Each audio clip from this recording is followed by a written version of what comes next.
gosh, I think my face is left on the inside of the visor. The handling, the braking, the acceleration. Oh. Another hard day at the office, George. Sorry, mate, but it just had to be done.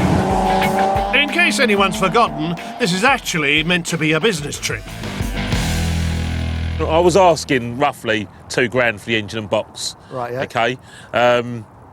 Just for having the crack in that, I'll do a straight deal with you today for £1,700. Oh, yeah, that's probably not bad. I mean, the problem you'll have trying to get £1,700 is the engine and box is out the car now.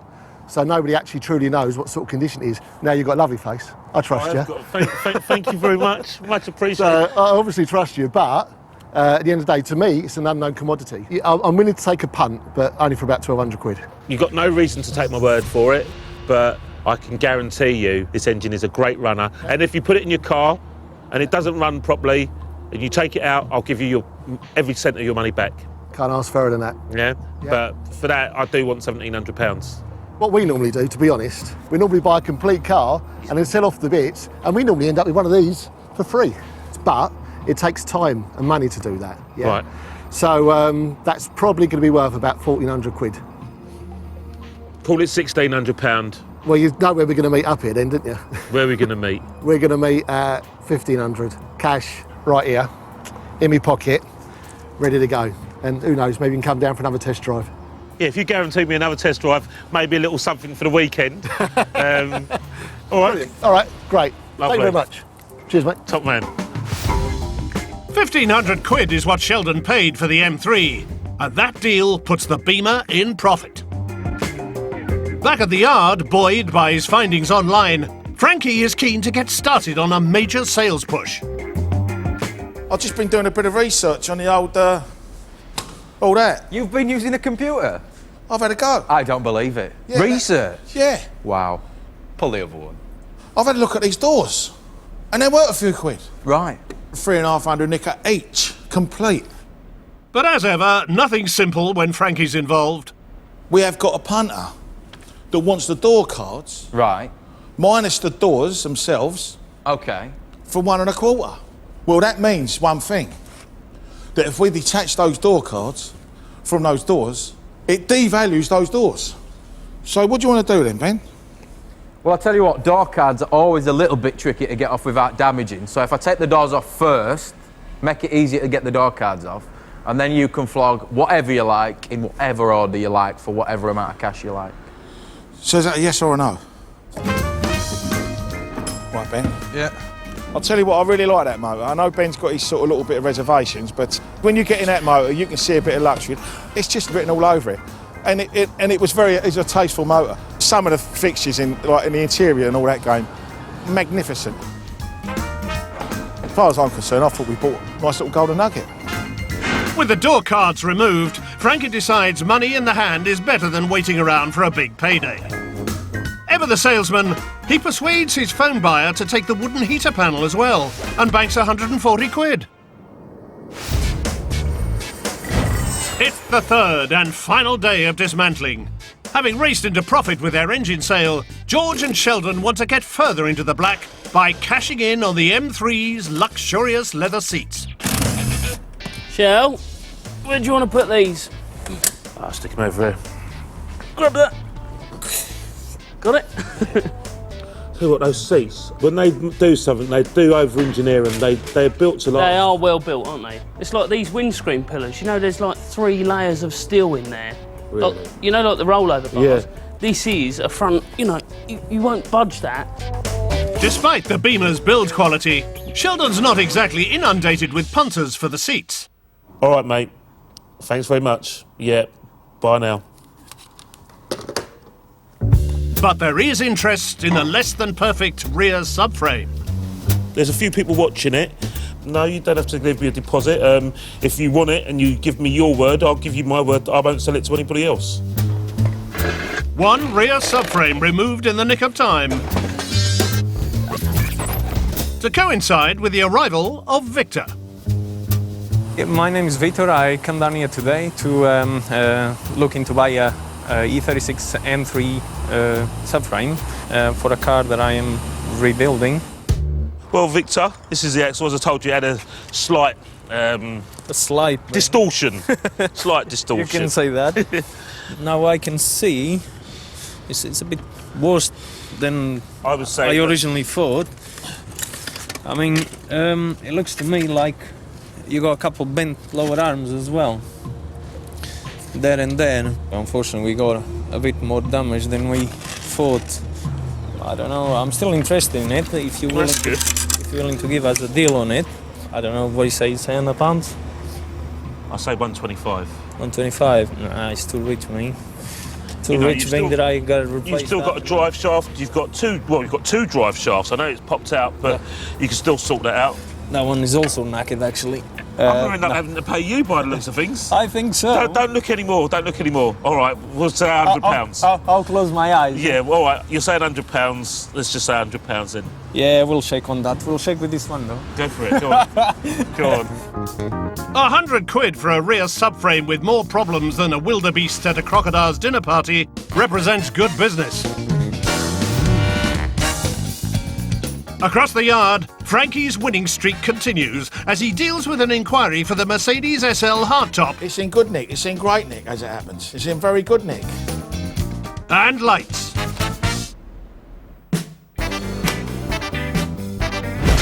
In fact, the interest is firm enough for Frankie to load up and hit the road. Yeah, so I'm on my way to Redditch. I'm seeing a geezer called Brucey from the SL shop, which is specialise in Mercedes SLs. Yes, I suppose the clue was in the name.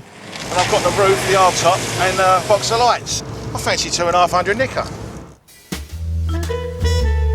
And as he arrives, Frankie gets the sense that there's money to be made. Wonderful setup. Mercedes galore, you name it, they were all up here. And I mean, he's restored a lot of them. I thought, aye, the geezer's caked up with dough. And here's the man he's hoping to relieve of his hard-earned cash, Bruce Reetham. We do restoration, sales, parts, and we do a hire as well.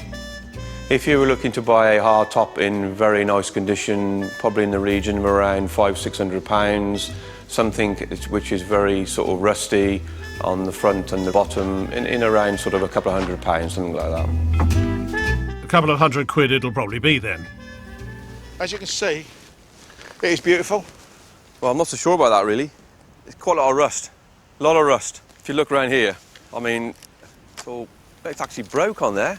This is, you know, look at it all around here. You've got holes. It's pretty poor, really. Yeah, well, look, Bruce. You know, all the holes you've got over there as well. Brucey, baby, look, I'd appreciate if you don't start pulling my parts about because they are my property. Well, I've got to be honest. Yeah, well, all right, Bruce, you've got to be honest. Yeah. All right, you've got to be honest, but, you know, it's quite offensive, Bruce. Yeah. Bruce, can you stop standing that way because I've got funny feelings? I don't know what the story is here. Bruce, that Yeah. has a little job lot inside. Have a look. Have a look. Have a look. These are the front lamps, then. They're the front lamps. That's the front lamps. You know what I mean, Bruce? Yeah, Don't want to see, tell you've you. got a couple of little marks here, look. Yeah, You know, Bruce, you've I've got to point them out. I'll tell you what I'm going to do, you, Bruce. Right. As a little job lot, with that and that, Yeah. for you, 3,500 nicker. No, No. it's not happening. So when you say no, Yeah. what exactly do you mean? Well, I'm not going to pay the £350 for You're those. not going to No, pay the no, three it's and a too half. much. You're not going to pay the 3.5. Well, I got some cash. I'm not going to pay that money. How much have you got exactly, Bruce?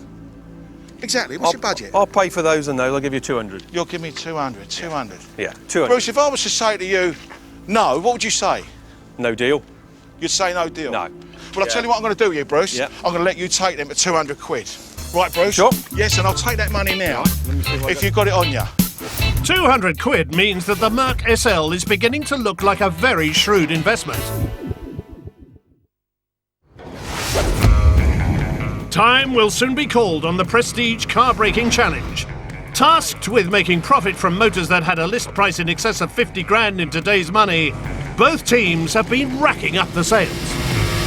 Whoa! George and Sheldon's M3 may have been undrivable following an accident, but the Beamer is well into profit, largely thanks to a big money deal on the engine.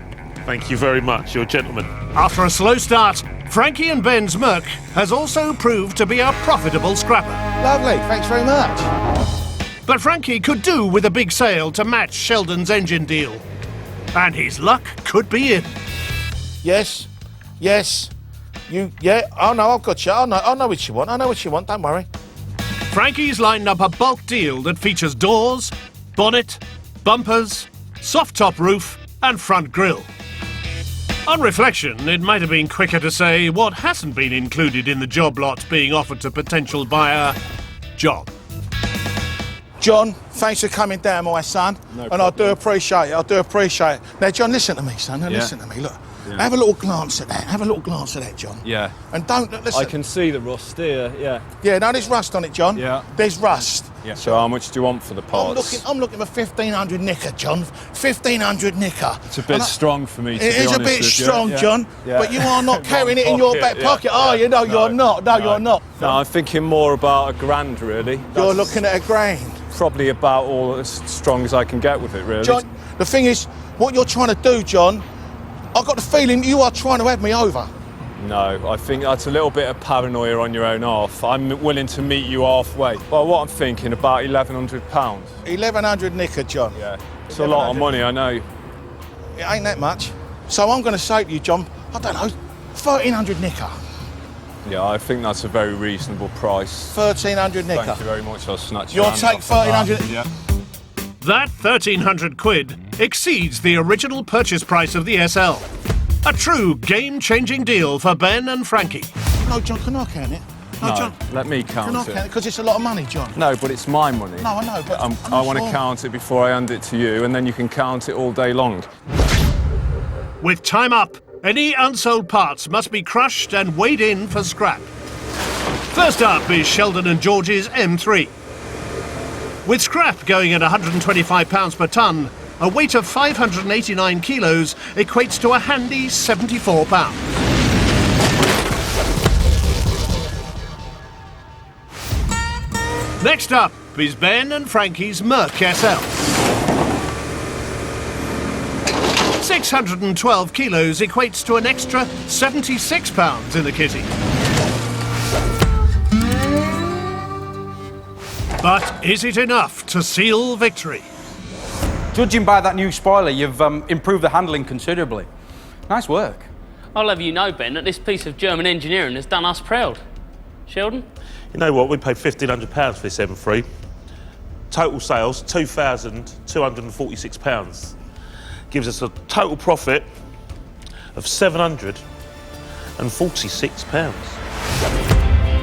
Sheldon went solo when buying the M3, but when it came to dismantling and selling, it was very much a team effort. The engine deal alone recovered their costs, meaning that the sales of side skirts and rear subframe represented pure profit. Phone and internet sales contributed over £500, ensuring that the boys have posted profit figures that'll be hard to beat. We parted up with 1,225 nickeroonios. Total sales, 3,008 nicker. Giving us a total profit of 1,783 nicker. I've always loved these cars. They're brilliant, aren't they? Initial inspection and test drive didn't even hint at the success story that was to follow. The bulk deal with John was enough to put the SL into profit, whilst the sale of the door cards and hardtop continued the good work. Smaller sales at site complemented a host of phone and internet sales for items that included wheels, boot lid, seat belts and engine. I'm gobsmacked. How can we lose by over £1,000? It's down to me. I chose that car, no one else. Me.